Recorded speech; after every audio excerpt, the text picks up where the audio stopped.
Hi guys. நீங்க என்னைக்காவது லைஃப்ல தோத்து போயிருக்கீங்களா? தோத்து போனோன்னா உங்க வாழ்க்கையே முடிஞ்சிட்டுன்னு நினைச்சிருக்கீங்களா? அப்படிதான் ஒருத்தர் இங்க 30 தடவை வேலைக்கு ட்ரை பண்ணி அவருக்கு 30 தடவையும் ஃபெயிலியரை மட்டும்தான் சந்திச்சிருக்காரு. அப்போ கேஎஃப்சில 24 பேர் எடுத்துட்டு இருந்திருக்காங்க. அதுல இவரும் ஒரு ஆளா இருந்திருக்காரு. அந்த 24 பேர்ல இவரை மட்டும் ரிஜெக்ட் பண்ணிட்டாங்க. இன்னைக்கு இவர் தான் சைனாவோட பிக்கஸ்ட் ரிச்சஸ்ட் மேனா இருக்காரு. அவரு தான் ஜாக்மா. அவரை பத்தி தான் இந்த வீடியோல பார்க்க போறோம். இந்த வீடியோ ஃபுல்லா பாருங்க. நல்ல மோட்டிவேஷனா, கூஸ் பம்ப்ஸா இருக்கும். நான் உங்கள் கோபி. இது கோபிஸ் வியூ பாயிண்ட். வாங்க வீடியோக்குள்ள போலாம்.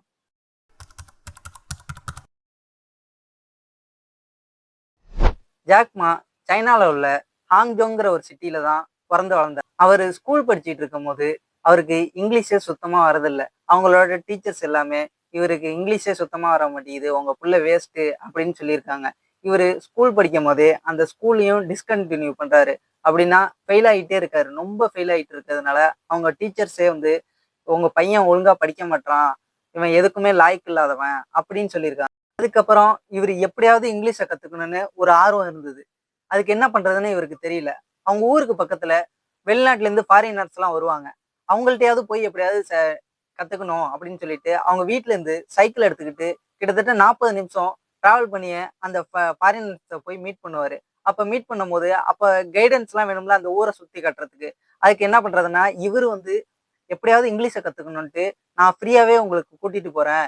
எனக்கு அப்பப்போ உங்களுக்கு ஏதாவது ஒரு வேர்டாவது எனக்கு இங்கிலீஷ்ல தெரிஞ்சுக்கணும் அப்படின்னு ஒரு ஆர்வம் உண்டு. அவர் போய் அங்க இங்கிலீஷையும் கொஞ்சம் கொஞ்சமா கத்துக்கிட்டு இருந்திருக்காரு.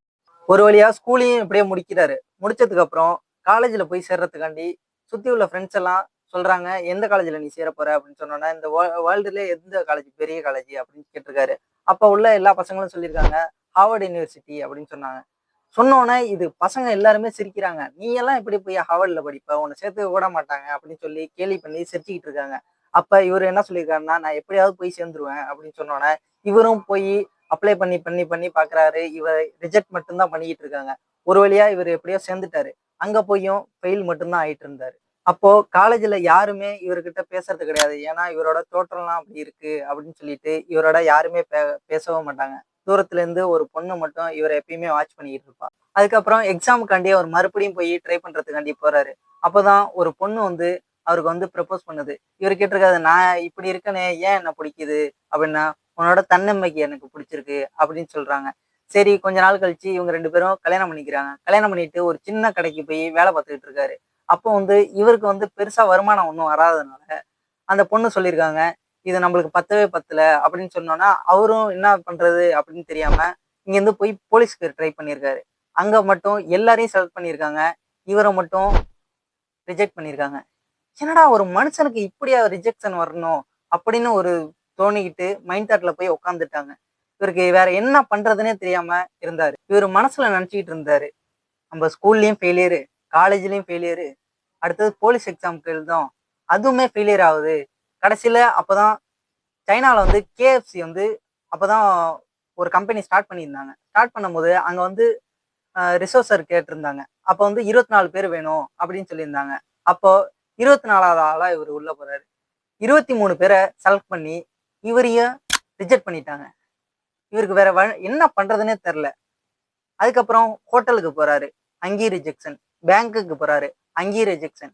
இப்படி எல்லா சின்ன சின்ன வேலைக்கும் போய் போய் போய் அவர் ரிஜெக்ஷனை மட்டுமே ஃபெயிலியரையும் அவர் பார்த்துக்கிட்டே இருந்திருக்காரு. இதே இவ்வளோ ரிஜெக்ஷனையும் ஃபெயிலியர்ஸையும் நம்ம பார்த்துருந்தா அவ்வளோதான், லைஃப் முடிஞ்சிட்டு அப்படின்னு சொல்லியிருப்போம்.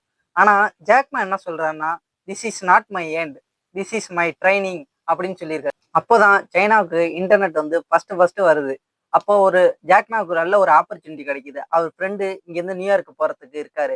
அப்போ ஜாக்மாவையும் கூட்டிட்டு போலாம், அவனே ஸ்ட்ரெஸ்ஸா இருக்கான் அப்படின்னு சொல்லிட்டு அதனால ஜாக்மாவும் சேர்ந்து கிளம்பிட்டாங்க. அங்க போய் தான் ஃபர்ஸ்ட் 2 பேரும் இன்டர்நெட்ட பார்க்குறாங்க.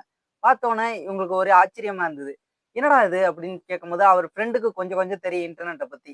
அப்போ ஜாக்மா சொல்றாரு, இது என்னாது அப்படின்னு கேட்கும்போது, இதான் இன்டர்நெட்ன்னு அவர் ஃப்ரெண்டு சொல்றாரு. சொன்னோனே, நீ ஏதாவது ஒண்ணு சர்ச் பண்ணு, இதுல ஒண்ணு வரும் அப்படின்னு சொன்னோனே, ஜாக்மா இருந்துகிட்டு கார்ன்னு சர்ச் பண்றாரு. சர்ச் பண்ணும்போது எல்லா கார்ஸும் வருது. இந்தியன் கார்ஸ் வருது, அமெரிக்கன் கார்ஸ் வருது, இட்டாலியன் கார்ஸ் வருது. இதெல்லாம் எல்லாமே வந்துட்டு இருக்கும்போது, அப்போ இவருக்கு சைனா கார்ஸ் எங்க அப்படின்னு தேடி பார்க்குறாரு. அப்பதான் தெரியுது, சைனாவுக்கு ஒரு வெப்சைட்டே கிடையாது. சைனால இருந்து எதுவுமே இன்டர்நெட்ல கிடையவே கிடையாது அந்த காலத்துல அப்படின்னு சொல்லியிருக்காரு.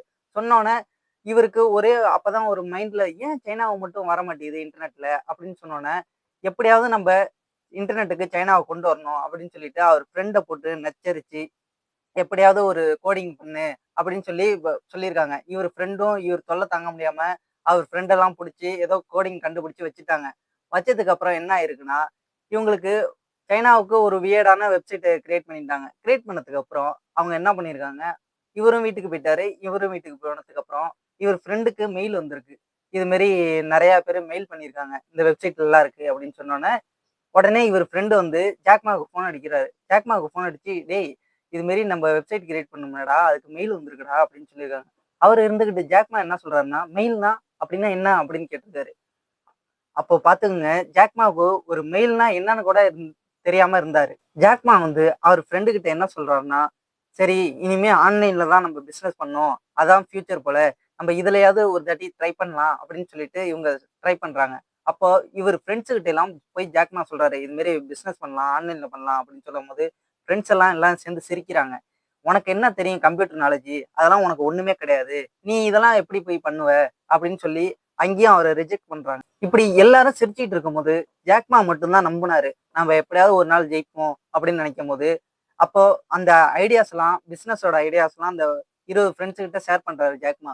பண்ணும்போது இவங்க ஒரு 18 பேரு அங்கேருந்து இவன் வேஸ்ட்டு, இவன் ஒண்ணும் பண்ண மாட்டான். இவன நம்பி போய் நம்ம ஏன் காசு போடணும் அப்படின்னு சொல்லிட்டு, அந்த 18 பேரும் விலகி போயிட்டாங்க. அப்ப கூட 2 பேர் நிக்கிறாங்க. அவங்களோட ஒய்ஃப் ஒண்ணு, அவங்களோட ஃப்ரெண்ட் ஒண்ணு. இவங்க 2 பேரும் மட்டும் தான் இந்த Alibaba.com ஸ்டார்ட் ஆனதுக்கு ஒரு காரணமாவே இருந்திருக்காங்க. ஸ்டார்ட்டிங்ல பார்த்தீங்கன்னா, அலிபாபா கம்பெனிக்கு ஒரு ஆஃபீஸ் கூட இல்ல.